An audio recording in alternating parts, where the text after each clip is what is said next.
Hey everyone, I'm standing here on the farm that I grew up on, and all around us are cattle, just like how when I grew up, and many birds. I hope you can hear them, but trust me when I say there's many birds around here. There's sparrows, which I just recently learned that are reducing in numbers quite drastically. I've seen this morning wild turkeys. Listen there. That's bald eagle. There's a nest right up here. Anyway, there's birds all around us here because we're providing the habitat by properly grazing the cattle, meaning letting plants express themselves, grazing them easily, and then moving off and letting the plants resume their growing. And it's a process that always then provides wildlife habitat, especially for birds and pollinators. And the birds are helping with the flies at this time of year in eating the flies off the cattle, flying through the air. Thank you. Little contribution there.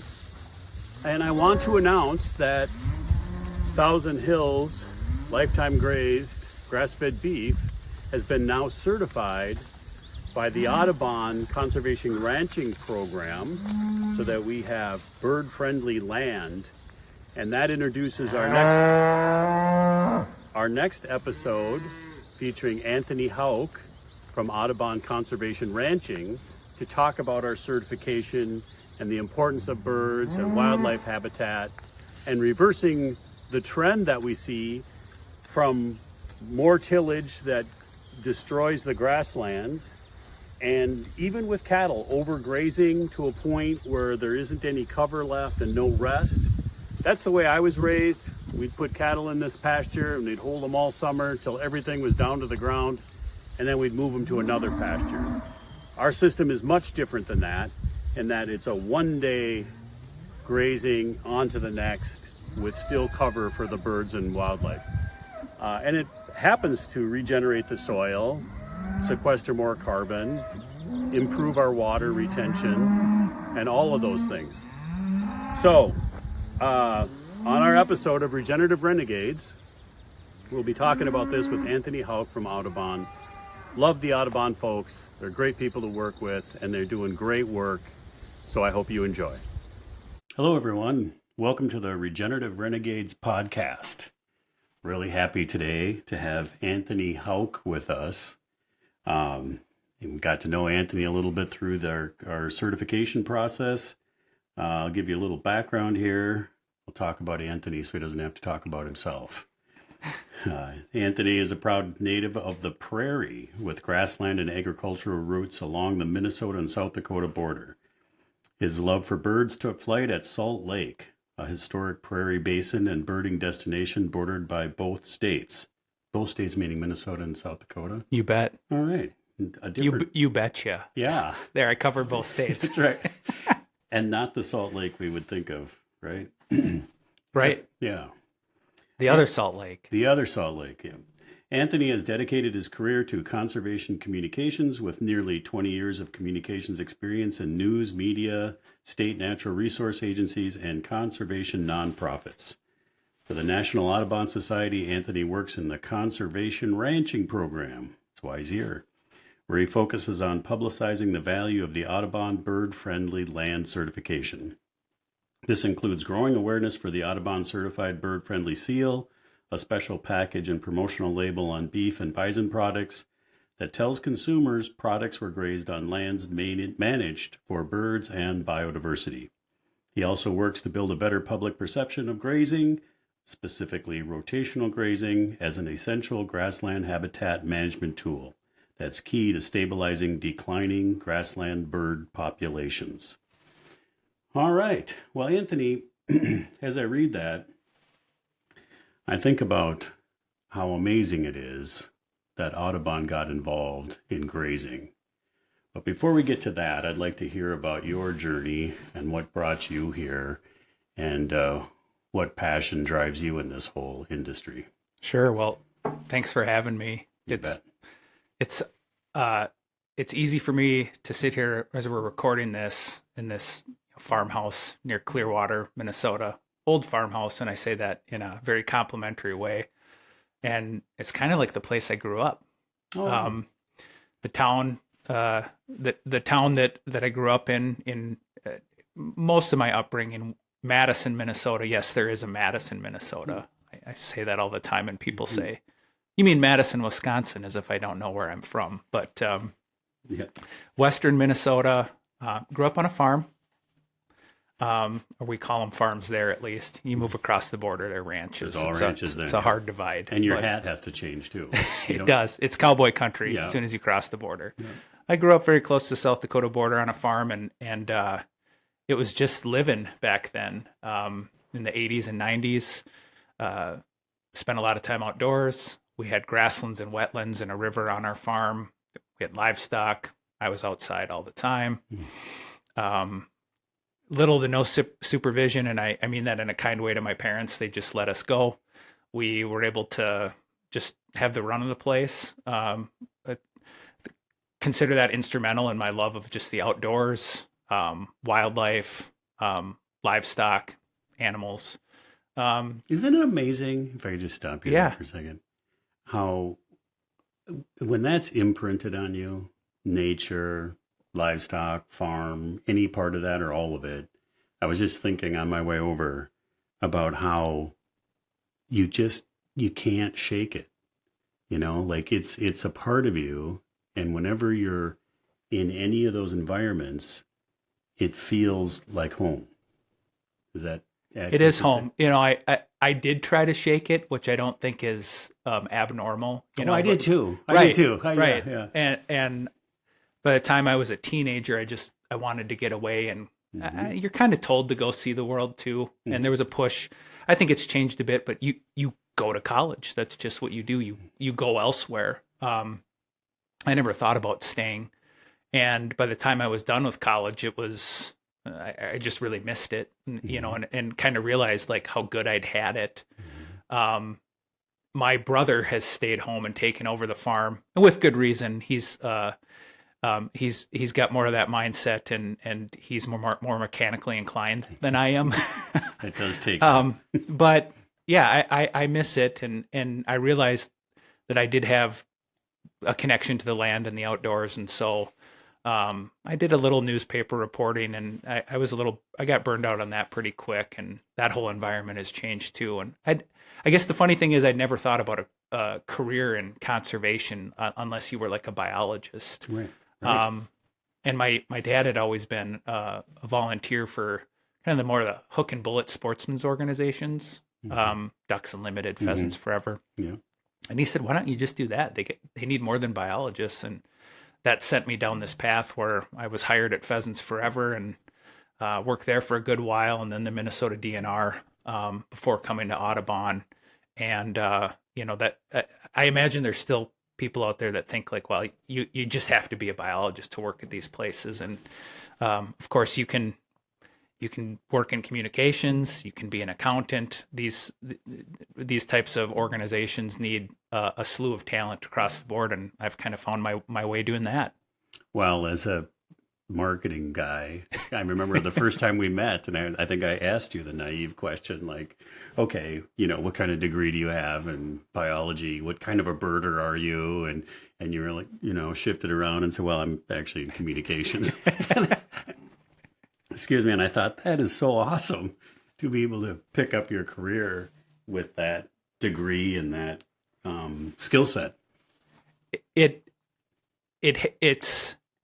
reconnected me to my home. Mm-hmm. I mean, I live in Minneapolis now, and we'll get into more of these conservation connections, but I've lived in Minneapolis now for 20 years, and I've always felt connected to my home in Western Minnesota, but also to the land, and my profession is instrumental in maintaining that connection. I sometimes don't know if I'd have that if I wasn't working for the birds. And sure. I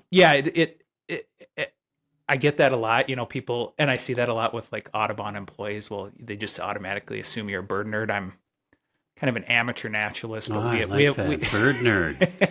I'm going to use that one. But bird nerd. every once in a while, it's dangerous turf because I think I'm really starting to know something about birds. And then I come across the rest of my coworkers who are, like scientists and ornithologists, and they just put me to shame. Mm-hmm. Yeah, that's all right. Yeah. So that brought you, like, that's your background. And how long have you been with Audubon? I'm in my fourth year with Okay. Audubon. Yep. And I just love it. It's every place is a little different. I as I'm kind of, maybe the midpoint of my career, I get to reflect on it. It's like I'm I'm glad that I've had an array of experiences now. Yeah, one for a more hunting focused conservation group. Um, when I was at the Department of Natural Resources, I worked in forestry. Oh, you were with the DNR. And I did love that, but what it really made me realize was that I like the prairie. Just a reminder that I like the prairie more than tree. And don't get me wrong, I'm not anti-tree by any means, but I like trees in the right places. And so I was missing the prairie quite a bit, although that was, a great experience in public service. But Audubon is a fascinating organization. It's nationwide, coast to coast, Minnesota to Texas. Do so many interesting things, and I love that. And we work with so many smart and talented people, and our, we'll dig in. But our Audubon Conservation Ranching Program, what I really love about it is it's really unique, and it feels like we're trying to tackle some serious environmental problems in a unique and different way. And I think that's what conservation needs more of is, kind of working to change paradigms. And it's not always easy, but it's been fun to be in kind of a different mode of conservation. Yeah. Well, and I'm going to say something, and it's not blowing smoke, but I will concur that all the people that I've met that work for Audubon at any level, they share two things. One, a real passion for what they're doing in whatever form they're doing it, whatever their gifts are, and applying those. But then two, that they're very smart. They're just smart, and they're good at what they do. And to me, Audubon as an organization, to make that leap from what we would say normal conservation, or I don't know how you would term that. Traditional, maybe. Traditional conservation, to saying, hey, we're going to work with ranchers, farmers, grazing the land, because if that grazing is done correctly, if it's adaptive, if it's managed, that is very good for the habitat, which is good for the birds. And I don't know how many times I've told people that. It's like when they kind of, Audubon and grass-fed beef, how does that work? And it's like, well, it actually works great because I've seen it with my own eyes. I've seen that when we manage correctly and adapt to the environment and to wildlife and to water and to the various forces that are changing all the time, the results are amazing. And so I was a believer before we ever met, or before I knew of the conservation program, just by watching what wildlife had been attracted to our land since we started managing it in a more regenerative manner. Right. I'm lucky to kind of witness a transformation that's taken place in the conservation community. I think I'd say this century. I mean, it's not like it's not like conservation organizations never worked with private landowners, but the strategy has really shifted from just protecting certain wildlife areas and sanctuaries. Kind of, I don't know what the right analogy would be. It's like almost like we were playing checkers on a chessboard, and you got to be strategic to do chess. And if you want to be strategic in conservation, you have to work with private landowners. They own 90% of the land, right? Or, I mean, it varies from state to state, but, in Minnesota here, it's private landowners own 75% of land. In Iowa and Kansas, it's probably closer to like 98, 99%. And if you're not working with those people to drive conservation forward, it's really hard to scale your success. The other thing that's really interesting, I guess, in terms of the work that I get to do is, even beyond just the Audubon Conservation Ranching Program, but a lot of, there's two things that come to mind. It's like a lot of people don't even really know we have grasslands, right? True. And for a lot of my conversations and communication, it's kind of starts there. Like, we have grasslands that can shock some people. Not only do we have them, but they're the most endangered biome on Earth, and it's kind of a weird dynamic that people know about the rainforest and the plight they face, a continent away, don't even know that we have our own threatened biome right here.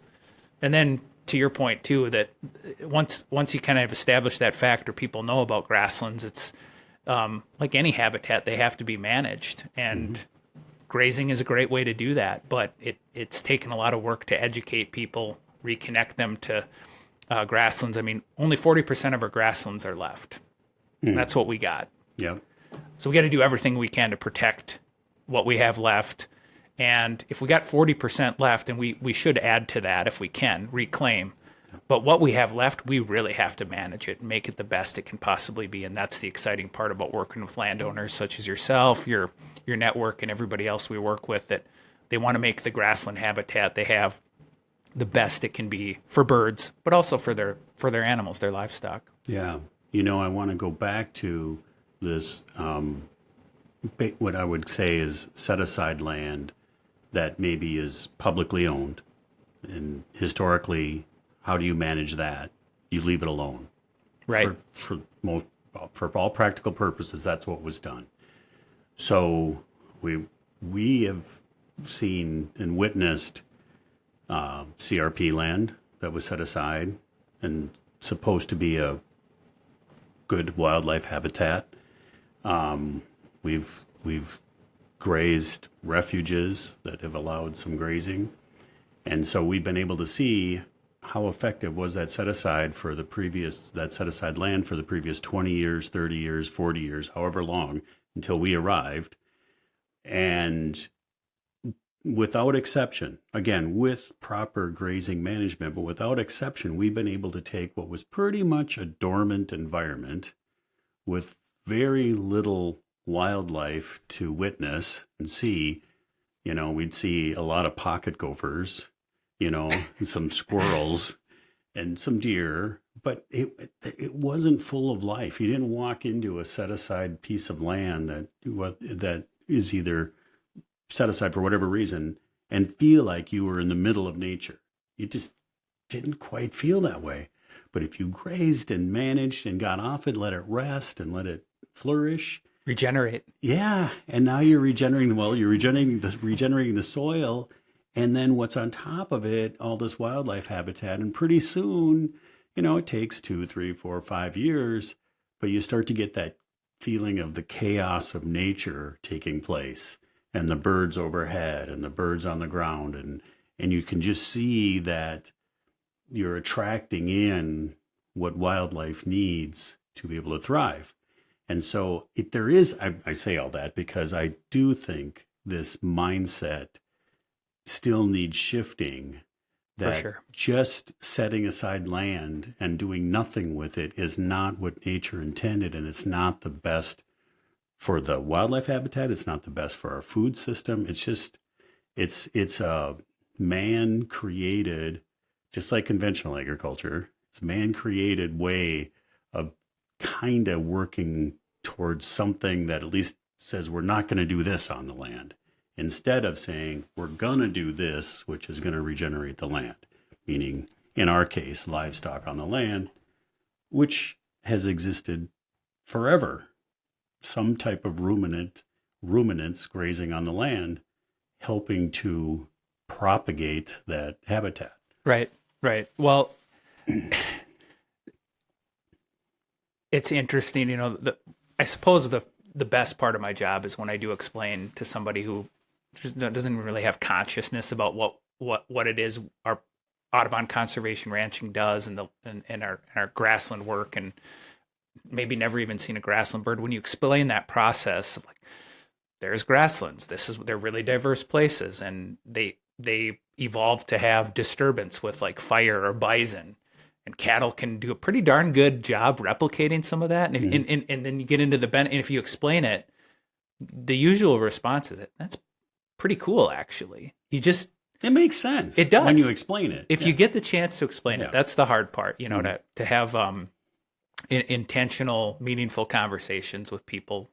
Harder online, but we try. Yep. But I love that part of it, and that's probably the most satisfying part of my job. I think too about just what we're always trying to find, I think, like the right terms for this work. Words matter, right? It's regenerative agriculture. My program is we consider it like working lands. I think that's a pretty apt. Like these lands, they're working. They're at work. The land is really never constant. Like it's going to change. To your point about like CRP, which is a great program, and I think it's evolving, and there's more of a focus on management. But you can't just leave grasslands stagnant. They need to be at work. They need to have some form of disturbance, and it's just been a real education for me to learn even more about grazing and just how amazing it can be for bringing back diverse plants and then bringing back birds. And that's the whole gist of what we're trying to do on the land is create a patchwork, a mosaic of habitat. And you think like about that CRP example, just 40 acres of just kind of one kind of homogeneous, maybe after a few years, if it's just a few plants, if it's just the same height. Yeah, around here it's smooth brome and cedar trees. If it gets to that, it's not benefiting a whole lot of wild, but if you can take that and have 20 acres at a mid-level, 10 acres low, 10 acres taller grass. It's about creating a mosaic that benefits a lot of wildlife, but definitely birds. Birds don't all need the same thing. And if we're not grazing, or if we're not using fire, but grazing is what we focus on, and it might be might be the greatest grassland management tool we have. If we're not managing the land, it's just not going to do as good things for wildlife, and probably not us either. True. Yep. And we get into words. I want to clarify a little bit. And there's in our little circle of this type of grazing, there's a lot of terms for it, and I don't want people to think that there's one magic term, because I've heard holistic, adaptive, managed, rotational. The list goes on. Right. To me, it all falls under the umbrella that someone's paying attention and they're managing that grazing, and they're maximizing the ROI, the grander ROI of how are we going to replicate nature in a way that achieves that ROI, and then our byproduct in our case is grass-fed beef that we can enjoy. But they're the tool that's actually doing the work to get the most out of that land and at the same time regenerate it. Can we just have Webster's dictionary, just take our terms then and just make it easy so everybody buys into this? No, I think we're in a sorting out period about that too. I think that's a great definition, and I agree wholeheartedly. It's getting system wide, and maybe it is beneficial that not everybody has the same. Well, and right? I think it is. I think I like all the terms, right? And I don't think there's any one that's right. One doesn't have to be set, right? Every once in a while, I wonder if it would be better if some were just set. But anyways, well, that's nature. That's diversity. I like that. Yeah. So let's give props to some of the people that put together this program. Consulting with Audubon, the early people that were recognizing this. If you can go back in history, I know I met with Marshall Johnson, I don't know, 15 years ago, 12 years ago, 10 years, I don't know exactly how long, but a few years ago, and talked about this topic. Right. The origins of Audubon conservation ranching probably date back 15 years that people were starting to think about it. Marshall, of course, now Audubon's chief conservation officer. For him, he was lost in North Dakota when I talked to him somewhere. Yeah, well, he's a big thinker. He's a visionary guy. You probably knew right then that he was gonna be in a place like that. So he was there.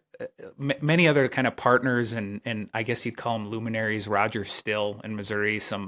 I think the thing that's made it work is there was, you kind of talked about this kind of maybe almost like a figurative but literal fence between conservationists and ranchers at one point. They just didn't work together. Right. And I think the smart thing that that are in the program's formative years is they brought in ranchers, and not just from one region, from across the country, Midwest, Intermountain West, the West, animal husbandry experts, right? Like, or animal welfare experts, like what, as they built out practices and protocols for a program, they did their due diligence. That was important. Then I think, like, which is smart. Audubon does that really well. Like, they vet and they find who are the visionaries, who are the experts. Like, I talked to Alan Williams the other day, and he had input on developing this program, and he really does know his stuff, and has for decades and decades been, a proponent of what we're talking about. Right. So that Audubon does that so well. They really find the experts. And I suppose I should say, so in the program, once we work with private landowners such as yourself, and once they meet our standards around environmental sustainability, habitat management, and animal welfare, they earn the certification. I think another smart thing is that to earn that bird-friendly land certification, we don't just rubber stamp it either. We have a third-party audit. Our outfit that does that is Food Alliance, and I think that's a smart check in there too, right? Where it's makes it really accountable. Right. Also, along this path, I think we saw that even the people that kind of helped form the program were maybe even a bit ahead of their time. I mean, we've known for a while that grassland habitat and grassland birds have been in trouble. Yeah. But about 5 years ago, there was a landmark study, right as the program was kind of entering its more public phase, that that showed that, about the last half century, 50 years, we've lost 3 billion birds. I just read with that a B. That's with a B. 3 billion. 3 billion birds. And do you know how many species? Well, what I do know is that grassland birds have suffered the biggest declines. Okay. And one thing that I think is important to point out too, it can be easy just to think, well,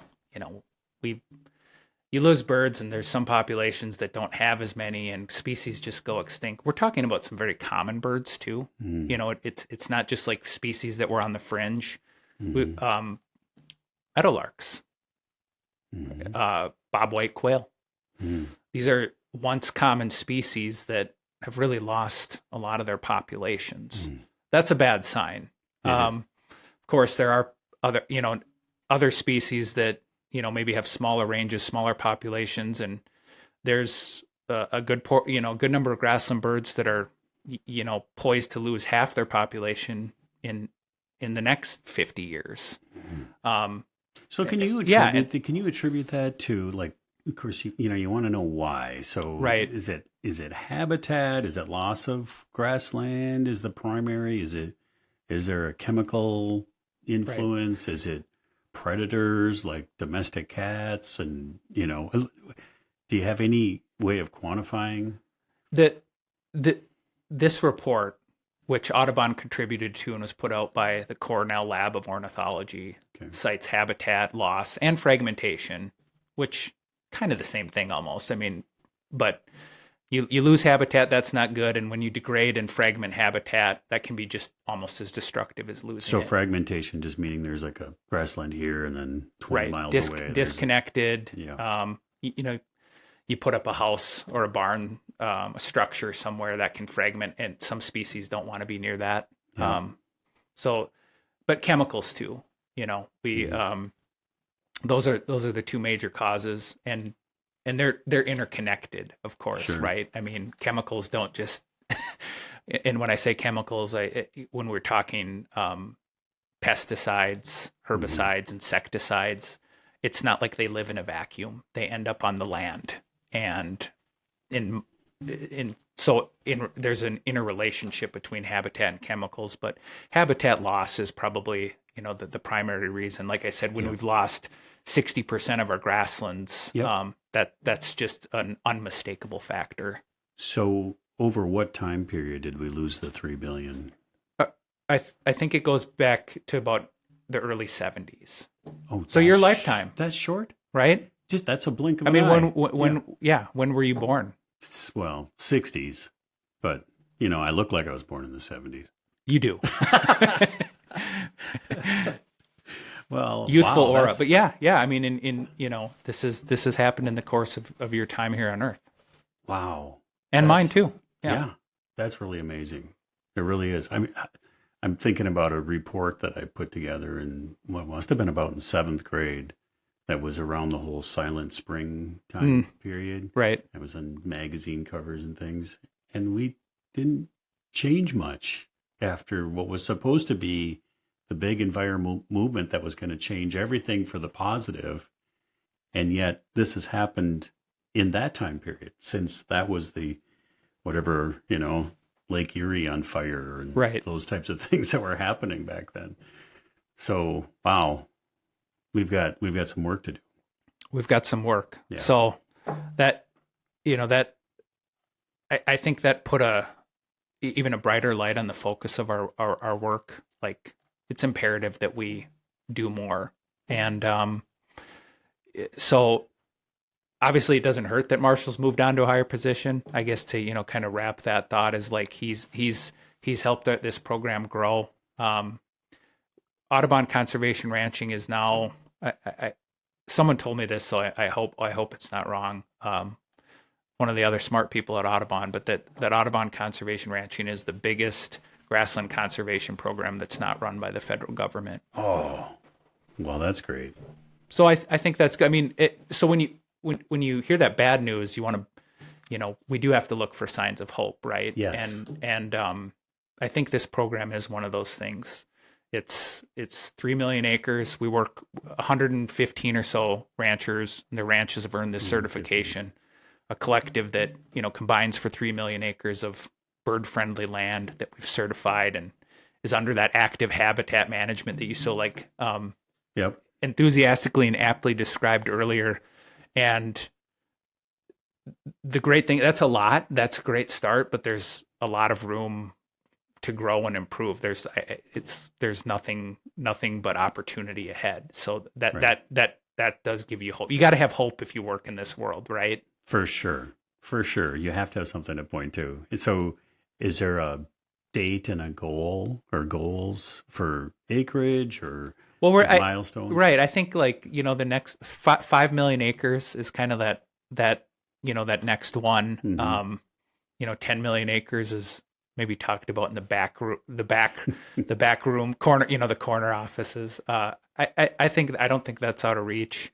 And Audubon does have pretty ambitious habitat goals overall, and this isn't all just grassland habitat, but the organization is, this decade focused on interconnecting 300 million acres of habitat under our strategic plan. There's a lot of ways, a lot of habitat, if that includes like forests, coasts, etc. But, that habitat is definitely a key focus because that's what birds need to live.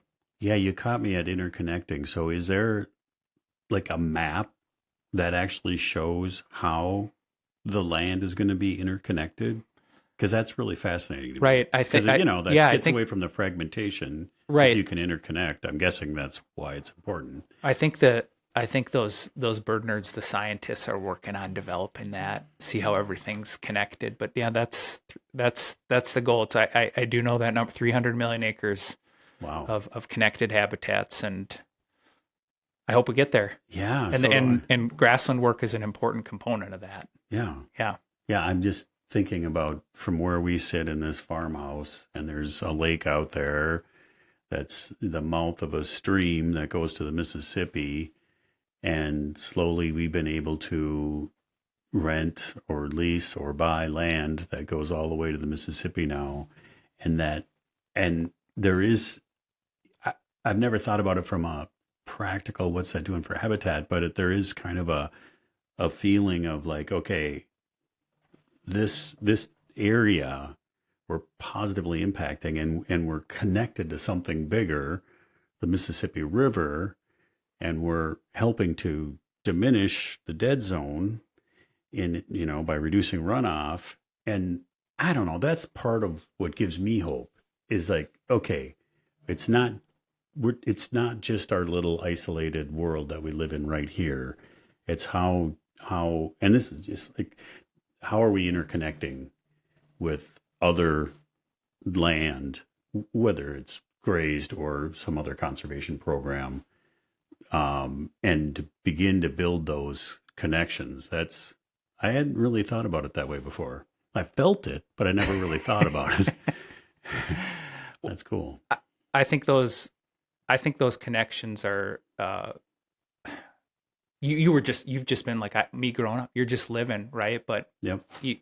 I think those are some of the most profound, like, kind of points to get to I mean, like what you've done here, right? That this stream, not all that far from this farmhouse, right? No, nope, just over the hill. Just out over the hill that Yep. feeds down, weaves its way into the Mississippi River. It's like, Yep. what you do here matters along hundreds, I don't know, 1,000 miles of water, Right. and into the ocean. Yeah. And you can't discount that.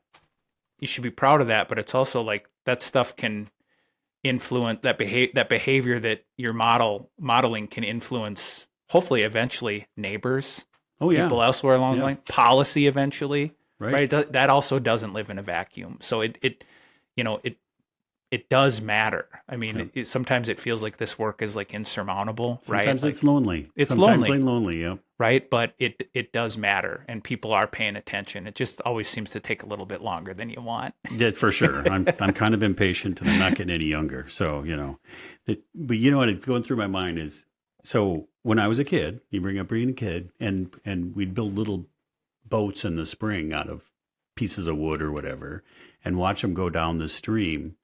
Max, my son, is here. He's also done the same thing. Remember that, Max? Yeah. So He nodded yes. Yeah, he nodded yes. But you get this sense when you're doing that, you're like, wow, this thing, if it kept going, where would it go? And it's connected all the way to the Gulf of Mexico, but it's also moving, and it's dynamic, and it's connecting to the Mississippi, and and there's that bigger connection that, like, we all want to be part of something bigger than ourselves, and that moment just kind of helped me realize that. And isn't that what it's all about? I mean, in some respect, every day you probably have a few moments like that around here, whether it's outside of the frustration of something breaking where you need to be a mechanic and then you got to fix it. Yeah. But yes, don't call me. Remember that. Yeah, I'm not that's mechanically inclined. I'm not either. That wasn't part of the gifts that I received. So what do you see? So Audubon's working across the country on different ranches. So are there parts of the country, or are there pockets that are kind of catching fire on this whole concept? And how does that look? You get the bird's eye view. Oh, wow. Right. No pun intended. Well, it's a good question. Looking at our program, there's a lot of great things happening. Try to synthesize some of those. I mean, we work basically west of this great river that we've just been talking about, the Mississippi, and then in Wisconsin. That's the focal point of our work. And it's not that there's not grasslands in the east, but that's where we're putting our resources, and most remaining grasslands kind of that are intact, and where we feel like we can make the biggest impact are kind of that center, Intermountain West, and then the West Coast. We're expanding this year to the kind of the last remaining holes on the map that we've had. So we'll be hiring some people in Arizona and New Mexico. We'll be hiring or getting work going in Oregon and Washington, which was kind of a hole on the map. and we've just hired a new person just started a week ago, who's going to be leading the show in Oklahoma and Kansas. So we kind of fill that in. And we'll have, resources, which is what our ranchers that we work with need. We'll have resources in basically every state west of the Mississippi and then Wisconsin. As far as Montana is probably a state that we have to talk about. I mean, that's where a lot of grasslands are, a lot of ranchers. I think we've 1/5 of our certified ranches are in Montana, so 20. So that's the epicenter. That's pretty good. Yeah. But, then there's 20 in the Dakotas.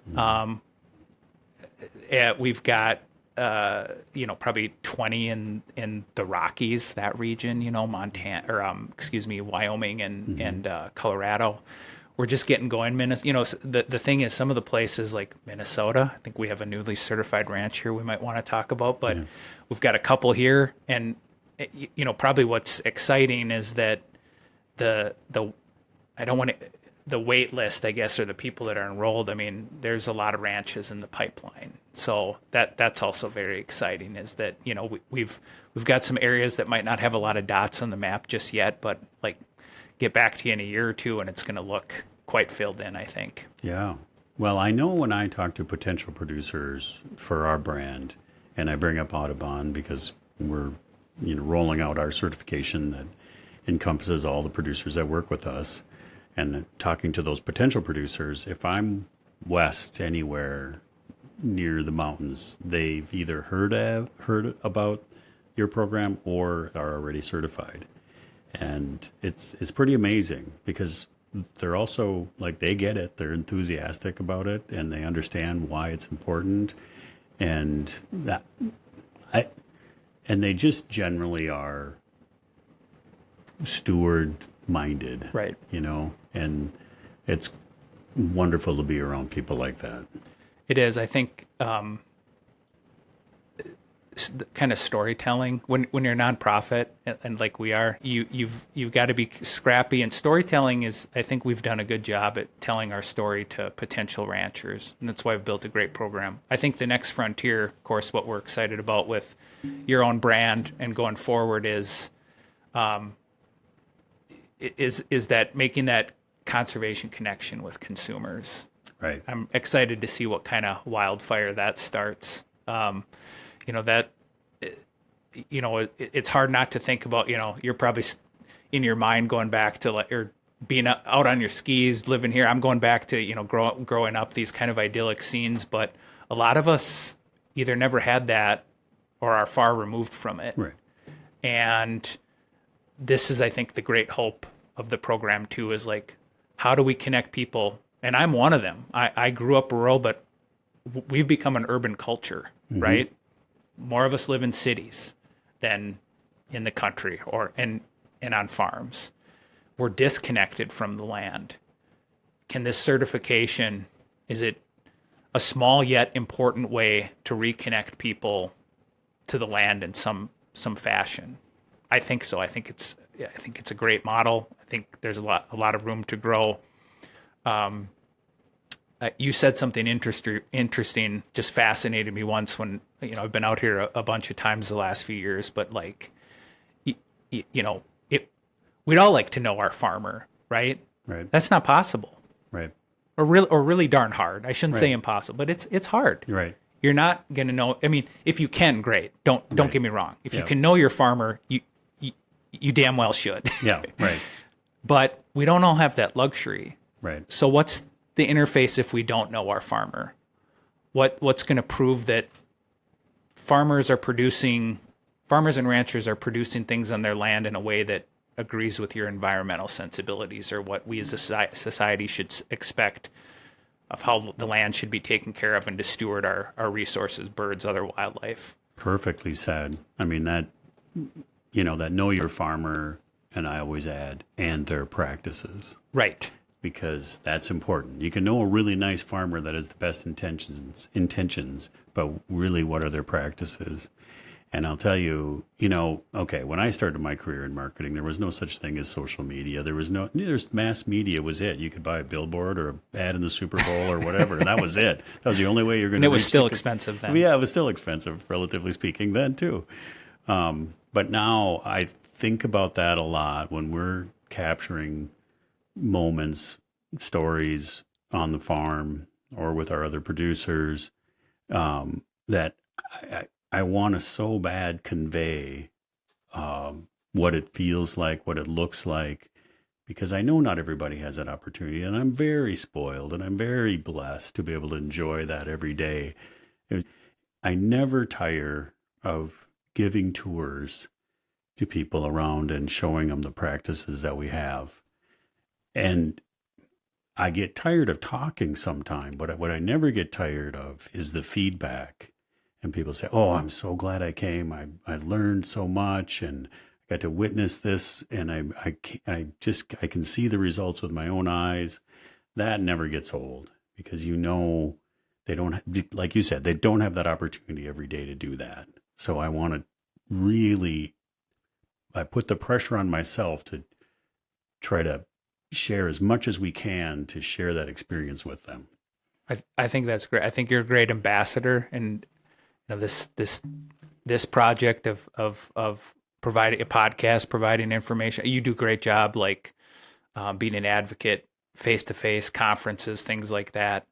And then our like it all has to work together. And our certification, of course, the work happens person to person, and but that bird friendly seal that goes on packaging, that's to represent, to say, yeah, we are doing the practices that. Right. That's to provide a true statement essentially to consumers that, yeah, we're doing these practices. We're managing habitat for cattle, but for birds and biodiversity. Yeah.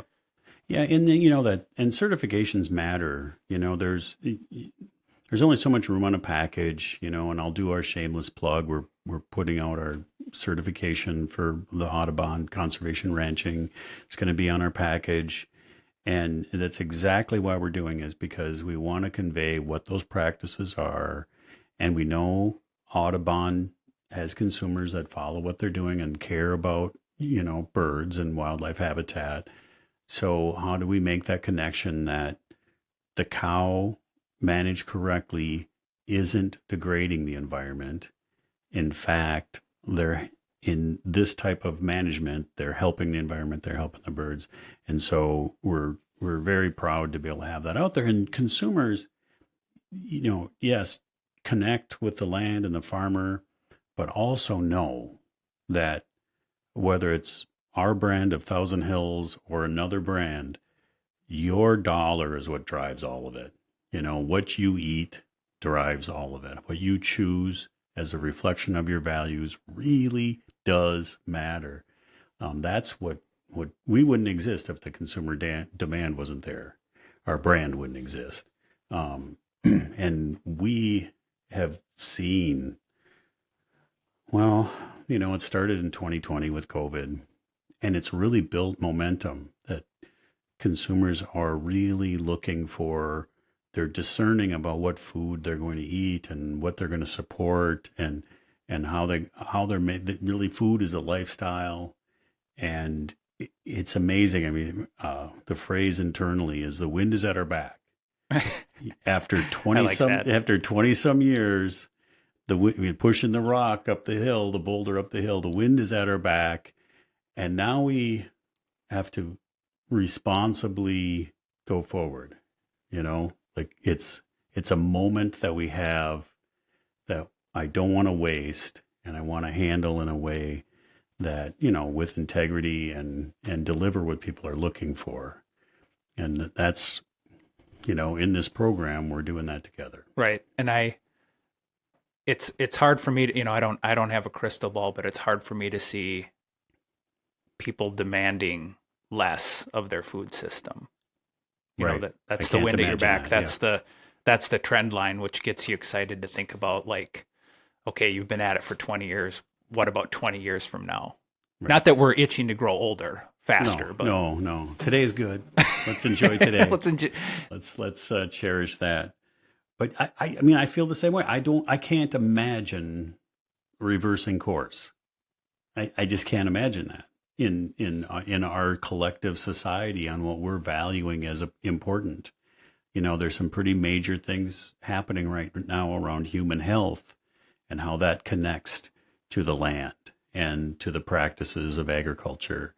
And I think that's only going to be, that's only going to raise awareness of this whole idea of regenerative agriculture. And, there's just so many paths you could go down, but, we've all experienced disease in our families, and there's a reason why, and it wasn't always that way, and it's not normal in my view. So there's things we can do about that.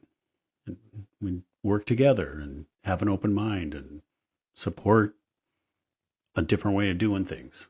Right. Well, I think what I see too is just that people like action, right? And it does start with something small. You can protect the stream that runs into the Mississippi. It's not a big stream back there, right? Mm-hmm. You can decide, I've been buying beef that's imported from Tasmania or Australia, but I can purchase Thousand Hills beef or anything else with the Audubon certified bird friendly seal. Right. That's we can make these small action. We can vote with our wallet. We can. I mean, it's hard not to be frustrated sometimes against an ag industrial complex that has we're behind the eight ball in habitat, and grassland birds are struggling, and farmers in this line of work, it's not always as easy. It's not a field that's just laden with subsidies for them. No, none. Right. They don't have all the built-in advantages, but small actions that people take do make a difference, and they matter. And eventually, over time, you just have to believe that they add up. So that's what gives me hope, working person to person. So I hope we'll get there. I was looking around for the newsletter that I got yesterday. It was Greenbacked Gazette. It was a part of Audubon. It's some like a regional publication. But when you talk about doing some little thing, they talked about changing the monoculture in your yard and not just having Kentucky bluegrass. And that's near and dear to my heart because my first business was an organic lawn care company. So back in the 80s, I was preaching, don't worry about just having Kentucky bluegrass. Don't worry about the dandelions. Use organic fertilizer. Let there be diversity in your grass. But then, it's like I didn't even make the connection. I knew we were going to talk today. It's like, oh, yeah. Well, then it's also bird friendly, too. If you have flowering plants and you have diversity in your grass and you're not applying chemicals, that's a huge amount of chemicals that could be just eliminated if we just managed our lawns differently. And that runoff, it's easy to point at big ag. Sure.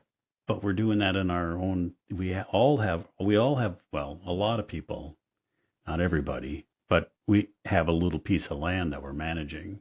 This is near and dear to my heart because God, I can't believe it. We are kindred spirits. We are. Well, I manage about a quarter acre. Okay. In Minneapolis, but 2 years ago I tore up my front lawn, and it's all native prairie habitat now. You did? I did. And did the neighbors hate you? You'd be surprised. I mean, I shouldn't say you'd be surprised. Minnesota has this neat program called Lawns to Legumes, and I haven't gotten one of these grants, but they've incentivized people with some grants to just get this work started, right? On their small.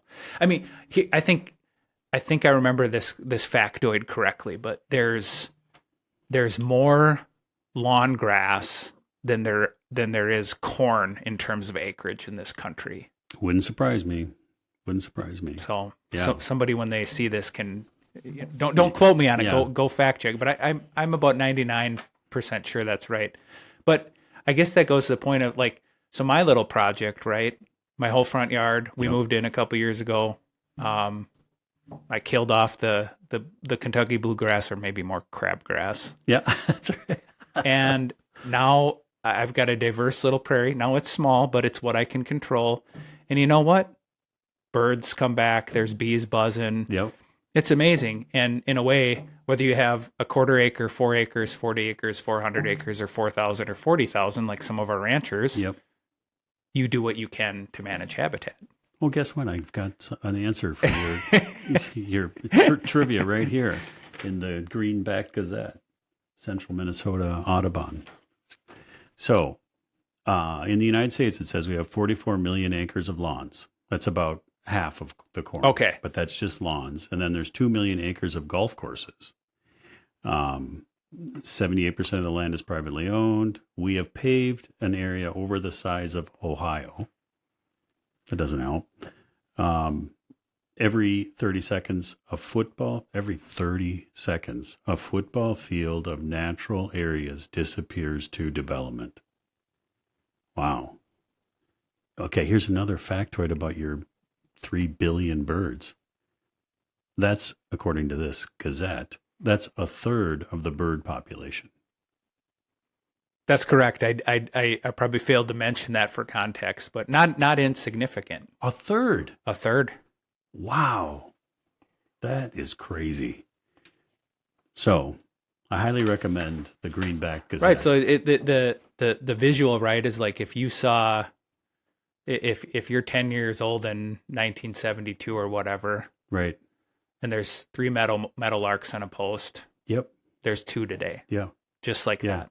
And they used to be everywhere when I was younger. Now they are rare to find, so it's real. Yeah. So, and then they talk about this lawn too. Reduce lawn areas, plant native species. I'll put a plug in for Minnesota Native Landscape, friends of ours down 94 in St. Michael. They have a whole bunch of different mixes of native plants that you can buy, enough to seed the area of this table if you wanted to. So that, native species are great. And we mix those in, actually, in our seed mix. They're very expensive. You can't really, with the acreage we're grazing, you can't really just put in natives. But we put in about 5% natives into our normal cocktail of grasses and legumes, just hoping that something will catch on and propagate from there. Right. Yeah. And eventually they do. I think that's it. Native restoration is hard. It's a lot easier to just, it's been a lot easier for us to just like tear up prairies and pave them over. Yeah. It's hard work. It's complicated. I have a bunch of friends who've tried to do, manage habitat and bring back prairie. And some years it just doesn't, you need weather conditions to break right. Yeah. Right. Just like you needed that snow to ski. We didn't have snow for a while. So things have to break, but if you stay at it eventually, like that seed, you can get that seed bed cooking again the right way. Oh, we've seen some areas, especially the areas that haven't been tilled for like 80 years. But if they were just periodically, like every 20 years or so, farm kind of went and usually it's poor soil, gravelly soil that someone decided they didn't want to work anymore. So they put it in CRP. But in those areas, we have been able to get the native seed bank to come alive. And that's like magic when you see that. All of a sudden it's there when the conditions are just right, the moisture, the heat, the soil, the trampling, the animal impact. And then here comes small blue stem popping up everywhere. Right. And you're like, how long was that sitting in the seed bank? 50 years, 75 years? Just, I know that that's good for birds, right? Like diversity is just important for birds. Diversity in terms of different kind of plants, birds and different pollinators, right? They favor certain kinds. There's different seeds, different structure, right? Some birds like the plants that are shorter. Some like them in a little mid. Some like, but how does that go over with the cattle? It's interesting. It's a good question. At first, I noticed they would like, well, I don't know that plant. I'm not sure if I'm going to eat that plant. I've never seen that plant before. But then they come around, and then different plants have different uses for different types of the season. So those native plants are great for winter grazing because the stalks hold up. They're not buried in the snow. There's from what I've read, there's a good protein carbohydrate mix that's great for wintering. So that's where they usually leave, in the case of the blue stems, they leave that until winter, and then they're more than happy to consume it. But in general, they love diversity. I mean, they're always searching out they'll eat leaves off a brush, they'll eat leaves off of trees, they'll graze, of course, on the ground, they'll graze some plants down lower than others, they'll leave some for the next time around. It's hard to predict what they're going to do because they select by what they need at that time. Mm-hmm. And that's pretty fascinating, I think, is that they're smart enough to know what they need.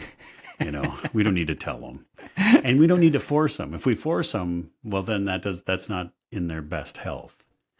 Like they innately know.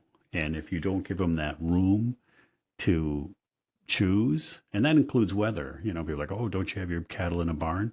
No, we give them enough area in the winter so that they can find the spot that's out of wind in a tree stand or in a valley or whatever's happening with the sun. They get out in the sun and get out of the wind. They'll figure it all out on their own. They know how to survive if you allow them to. Sounds like your cattle are me when I was a kid, right? Yeah. We started with just go figure it out. Yeah, that's right. Yeah, well, I suppose to close this up, is there any other thoughts that you want to share? I'd encourage, Audubon is a great organization. If you're not familiar with Audubon, go to our website. Just take a spin. Yeah. I think that'd be great. A lot of good information. Check it. Everybody, I think the one thing I'd say before I give my own shameless plug is, and maybe at a most basic level, right? We've been talking about grasslands and grassland birds, and some of that can get a little niche. I understand that. I think what I found probably the coolest thing about Audubon is birds are really cool and eminently relatable. Everybody's got a favorite bird. Mm-hmm. Everybody. Yep. Got a couple people manning the tech in here. Max, Maddie B. They got favorite birds. I guarantee it. Mm-hmm. Can change day to day. Mine is the sharp-tailed grouse, but maybe tomorrow it'll be a different one. Mm-hmm. I bet you have a favorite bird. Mm-hmm. I do. Well, and it goes back to, I was thinking about, my mom loves birds, and she always has. She saved up something, I think it was off of baking soda, Arm & Hammer baking soda. He saved up the seals, and she got her own set of Audubon trading cards. And so I just realized how much of an influence she's had on me being interested in birds. But of course, in the winter, the male cardinal is just amazing. Stunning. Yeah, just stunning. And red on white. Yep, red on white, shy. That they don't come around and let themselves be known very much. But if you put out black sunflower seeds, they'll come around. So that would be it, and it changes with the seasons. I would say in the fall it's the wood duck that right. I really want to see. I just want to see them. I had a little thought while you were talking about this too. Right across the driveway here, one day I came across two bald eagles entangled together. Oh, fighting. And I thought something was wrong. I'm like getting my chainsaw, going to cut the branch down. I got to get them. Are they, what's going on? Are they wired together? What's going on? And so I was able to get the branch off the tree. And as soon as they felt the tree fall, the talons came out and they both flew away. We don't need your help. Yeah, that's right. I thought, I should have known. Kids, don't get involved. See, I mean, this is it. The birds, everybody's got a bird story favorite. That's what maybe this is my edit on the fly. I mean, that's a really cool thing about representing Audubon and just engaging people. At a base level, I want to tell them about all the cool stuff that we do, but it can just start with what's your favorite bird? Sure. Everybody's got one. I was just on vacation in Mexico. It's good to be back, but I saw a hooded oriole. I saw this bird up in a palm tree. I was like, kind of looks like an oriole, boom, I'm on my phone looking it up. What is it? And it's fun to connect with the world like that. So yeah, and conservation ranching, go to audubon.org/ranching. Learn a little bit more about our program, how you can support it. see who the producers and some of the brands are that are involved and go from there. But yeah, birds are cool. That's they're fun, they're cool, and super relatable, and those, just having that kind of small spark can set you, whether you're a kid and you're lucky enough to grow up on a farm, maybe like we were, or or even you're older and you're just surfing the net and finding something new, a new hobby to get into. Getting into birds can be a path to like just learning something new and really connecting with the world. And birds are everywhere. They're everywhere. You know, live in an urban area, there's birds. Backyard birds. Yeah. Right. Yeah. That's cool. And most wildlife, that's not true. But birds, it's true. Right. It is. Yeah. That they really, they span our world. I mean, one, like, not to bore you with a strategic plan, but what we talk about, you wonder what we talk about at Audubon behind the scenes. Yeah. What do you bird nerds talk about anyway? I mean, the scientists are just reminding me how little I know, but a lot of it is about hemispheric conservation, right? I mean, that sounds like heady stuff, right? Wow, but it's like a lot of syllables there. A lot of the some birds. I mean, some birds stay here. They ride out these winters, right? And a lot some of them birds, leave. A lot of them leave. Yep. The smart, maybe the smart ones Smart leave. ones leave, yeah. But some of our favorite grassland birds, they go down to South America. Mm. You know. That's amazing. And we can sit here. We've had this whole conversation. We haven't even brought that. I mean, they're just so cool. There's so much to learn. Mm-hmm. And I just find that like ridiculously fascinating. Yes. Well, let's leave it at that. Anthony, thank you so much for taking the time. You've been a great partner in this whole movement of regenerative and managed grazing and livestock impact. Been out here. You've been a friend. I appreciate you hopping on the podcast and sharing all this great information with people today. It's just a pleasure. Let's do more of it. All right. Let's do it. The wind's at our backs.